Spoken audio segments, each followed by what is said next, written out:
that you sacrificed all that I believe in.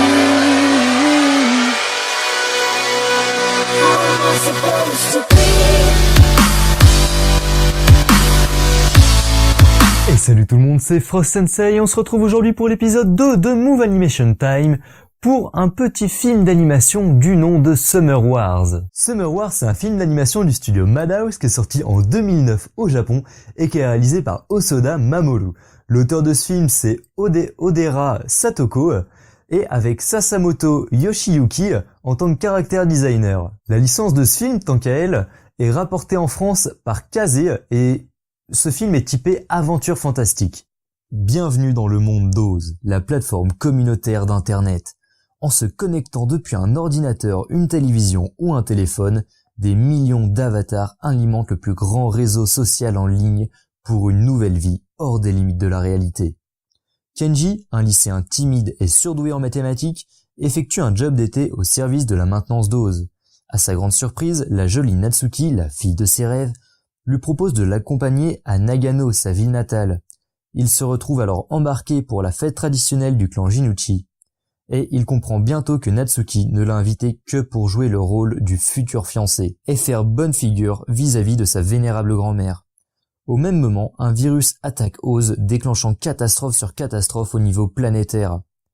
Avec l'aide de Kenji, tout le clan Jinuchi va se lancer alors dans une véritable croisade familiale pour sauver le monde virtuel et ses habitants. Par rapport à ce film, d'abord l'animation est nickel, et elle est super fluide. Le dessin, je trouve personnellement qu'il est plus arrondi, et au niveau des visages, ça donne des formes plus réalistes de mon point de vue.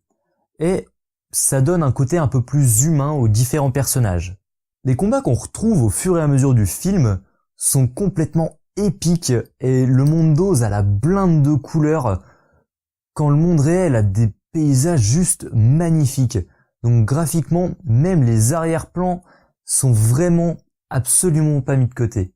En plus, les émotions sont super bien renvoyées au spectateur. En gros, on ressent toute la peur, le stress et la gêne que nous montrent les personnages. Après, l'univers dans lequel sont les personnages, même s'il s'agit de notre époque moderne, ils sont dans une maison traditionnelle japonaise, qui fait un énorme décalage entre le monde dans lequel ils sont et le monde dans lequel ils jouent.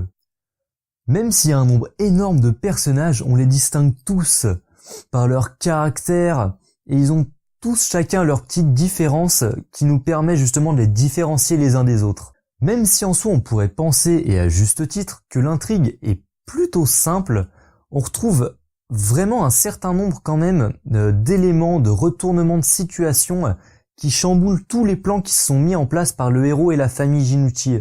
Et de toute façon, il y a action sur action. On n'a pas un moment où on se retrouve sans scénar, quoi. Où les personnages n'ont rien à dire. Et tout fait avancer l'intrigue d'une manière ou d'une autre, plus ou moins et à sa façon. Mais tout fait bouger le scénario et tout fait avancer l'histoire. Après, c'est vrai que même si je trouve la romance entre les deux personnages principaux un peu facile, mais bon, fallait bien rajouter quelque chose comme ça pour que ça continue à coller au scénario, et j'en veux pas au scénariste. Pour finir, je pars dans une analyse un peu personnelle et un peu plus poussée de la chose. On peut penser que ce film, c'est une critique de notre société, du fait que nos informations privés, entre guillemets, sont numérisés et regroupés sur Internet. Ce qui laisse donc la possibilité à des personnes malveillantes qui savent comment s'y prendre de les voler, de les subtiliser pour les utiliser à de mauvaises fins. Bon, après j'ai peut-être un peu l'air extrémiste et parano comme ça, mais bon. Je pense que ce film critique cette facette des réseaux sociaux et d'Internet, tout ce genre de choses. C'est une vision personnelle des choses. Vous la prenez pas, c'est comme d'habitude. Sur ce, c'est la fin de cette vidéo. J'espère qu'elle vous aura plu. Si c'est le cas, n'hésitez pas à liker, commenter, partager.